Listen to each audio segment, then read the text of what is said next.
Venesuela nefti Hormuz energiya inqirozi sharoitida Hindistonni qutqara oladimi? Venesuela bu oyda Hindistonning 3-yirik xom neft yetkazib beruvchisiga aylandi, chunki Eronga qarshi urush va Hormuz bo'g'ozining yopilishi mamlakatlarni muqobil energiya manbalarini izlashga majbur qildi.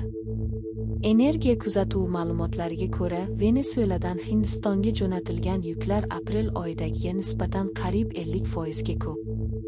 Venesuela prezidenti vazifasini bajaruvchi Delsi Rodriges neft sotish masalasini muhokama qilish uchun kelasi hafta Hindistonga borishi kutilmoqda, dedi AQSh davlat kotibi Marco Rubio.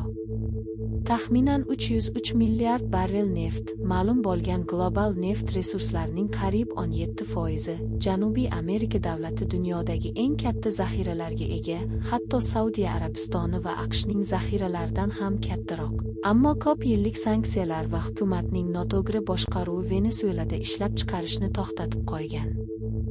Mojaro Yaqin Sharqni qamrab olgani va neft bozorlari keskinlashgani sababli.